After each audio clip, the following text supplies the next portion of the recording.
U.S. President Donald Trump has removed Acting Attorney General Sally Yates for refusing to enforce or defend an executive order he signed last week limiting immigration. The president appointed Dana Boente to replace Yates as the acting head of the Justice Department. Boente immediately canceled Yates's order and vowed to defend the lawful orders of our president.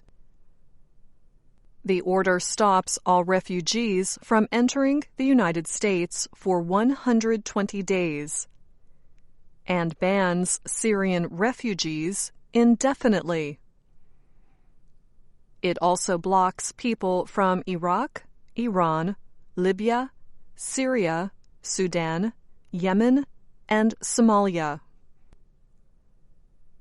The Associated Press noted that Yates's removal was a warning to other administration officials that Trump is prepared to terminate those who refuse to carry out his orders.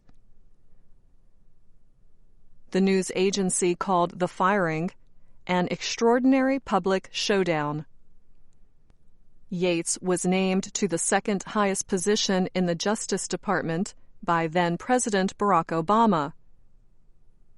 On Monday, she ordered the department's lawyers not to defend the immigration order. In a memo, she wrote, "At present, I am not convinced that the defense of the executive order is consistent with these responsibilities, nor am I convinced that the executive order is lawful." The career prosecutor added, "For as long as I am the acting Attorney General, the Department of Justice will not present arguments in defense of the executive order, unless and until I become convinced that it is appropriate to do so." A few hours later, Yates was fired. The White House press secretary released a statement saying, Yates betrayed the Department of Justice by refusing to enforce a legal order designed to protect the citizens of the United States. It said the department's Office of Legal Counsel approved the order.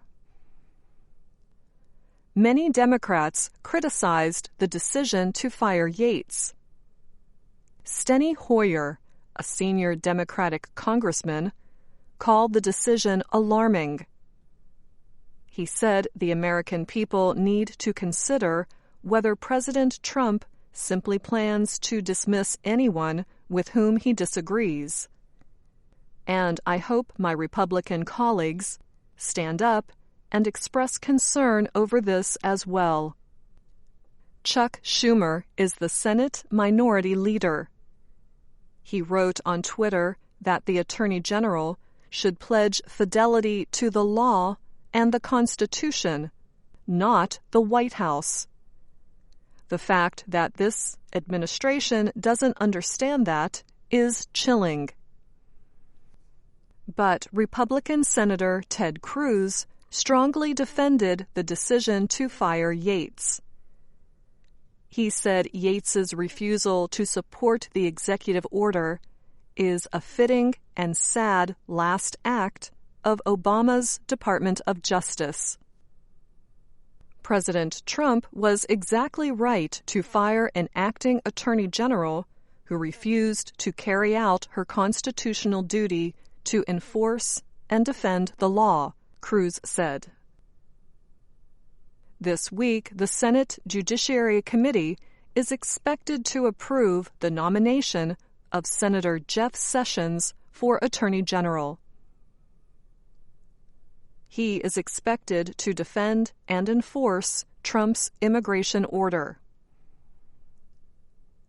Senator Sessions was a member of the Senate Judiciary Committee in 2015, when Yates was confirmed to be the Deputy Attorney General. During a hearing on her confirmation, Sessions asked Yates, If the views the President wants to execute are unlawful, should the Attorney General or the Deputy Attorney General say no? Yates said she believed that the Attorney General or the Deputy Attorney General has an obligation to follow the law and the Constitution, and to give their independent legal advice to the President. I'm Anna Mateo.